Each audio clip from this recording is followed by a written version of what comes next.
What do Will Ferrell, Kristen Wiig, and Lisa Kudrow all have in common? Well, let me tell you, they all went to one of the best comedy schools in LA, and that is Groundlings. I've heard so much about Groundlings, even as I'm going into my acting career, okay?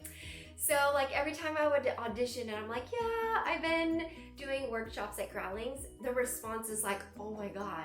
I've even had a director or a producer say, I don't even go to Groundlings. I've gone to Second City, but not Groundlings. That's super hard.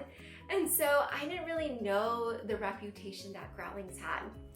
But I was glad I started into it, and I finished workshop A and B, which was super cool. And so I just want to kind of get into what is Groundlings? Why is it so like famous? So thank you to ChatGPT. It says, what is Groundlings School in Los Angeles? Well, it happens to be a legendary improv and sketch comedy theater training program in Hollywood. Whoo, and it's, yep, absolutely. And let me tell you, there are tons of famous people that came to this school.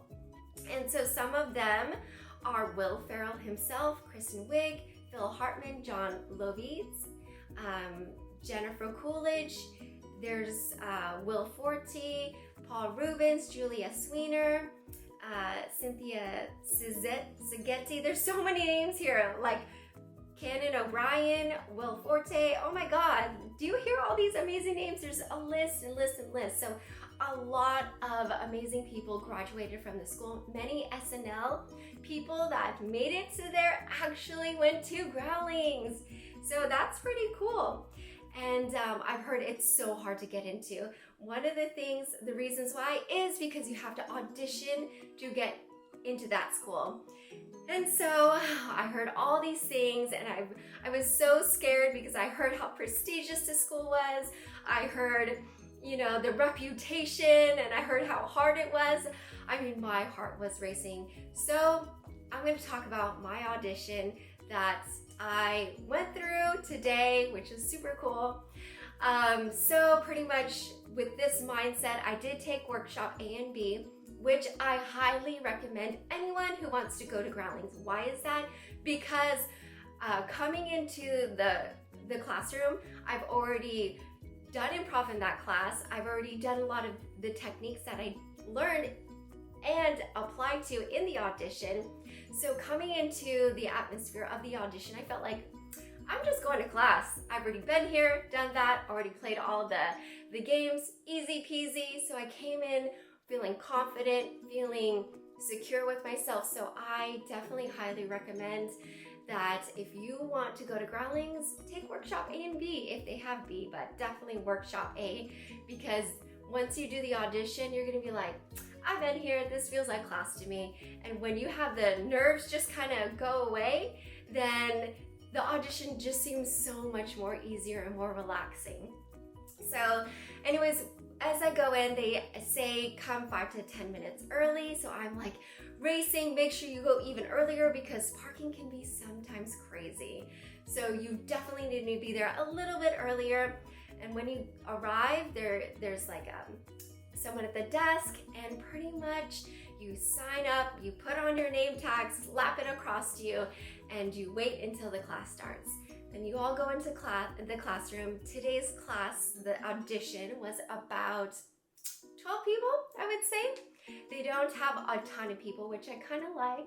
And when we were there, we all played the games. It was really cool. So some of the games we played was as simple as the whole room says A, B, C, D, E, F, G, all the way around until we ended up to Z.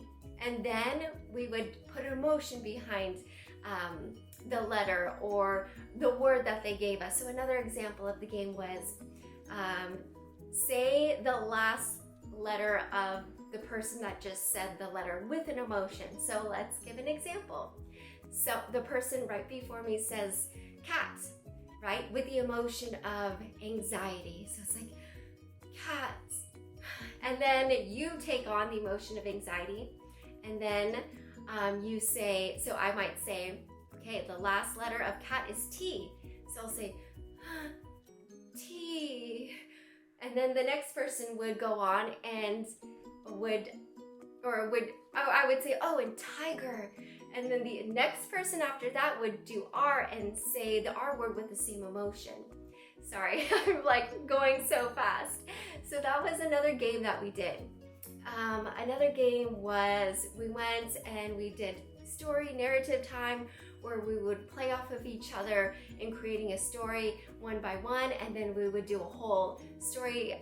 We'd play off of each other with 6 people, and then we ended up with all 12 people creating a story of just on the spot. Someone starts with the story, and when the teacher points, you start off with what the teacher or what the last student said, and you begin to finish off telling the story.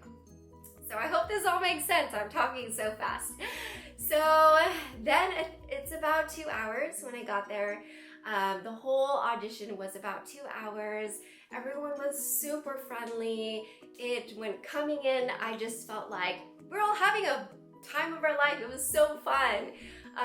Everyone was amazing. And then, so then went home. And when I went home, I was a little nervous because my teacher said like only 40% of people make it into the audition.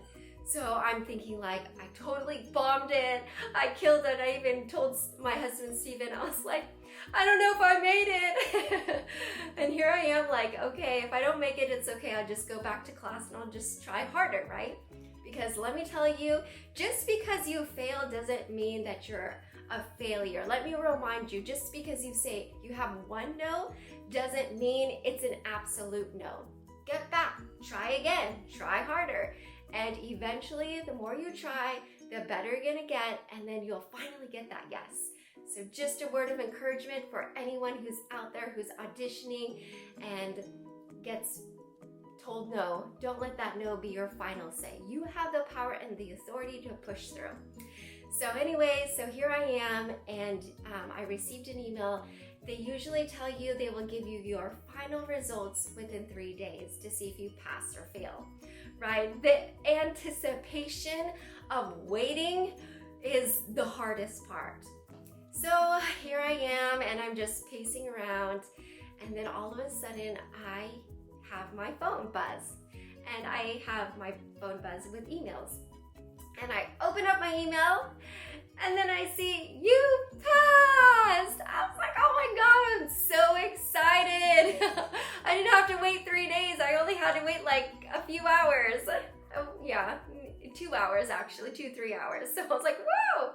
So that was awesome. I remember I looked at it and I was like cheering on in my room. I was having my own party, and my fur babies were like staring at me. What is mom doing? She's acting crazy. It's like, no, it's party time. So that is how my audition went. I hope that helps some people out there. Just relax, just have fun with the audition. Especially just take the basic concepts of improv, who, what, where, when, why, and apply that to when you do perform an audition, and just have fun, and you'll do great. And if you get a no, then try again. Don't give up. What I was told in classes that if you fail, I believe what I was told, you have to wait at least a month until you can re-audition, which is perfect. That's a great time to go and take another class, either at Groundlings or somewhere else, just to work on your craft. So when you go back, then you're gonna even be more prepared. And the great thing is, you know how it was the first time. And if you failed again, that's okay. Just keep trying. Again, my reminder and my encouragement, don't let no be your final answer. So I hope that encourages anyone who is out there who wants to go to Groundlings and who's wondering, what is this school like? What's the audition like? That was my experience. I know everyone has their own, but I wanted to share that with you guys. So thank you. Have a great time and good luck. Break a leg. And if you have any questions, stick around. Don't forget to like and subscribe and comment on this video. What are your questions? If I can answer them, cool. If I can't, I'll try to find out for you. So I hope that helps. And again, don't forget to like, subscribe, and turn on your notifications.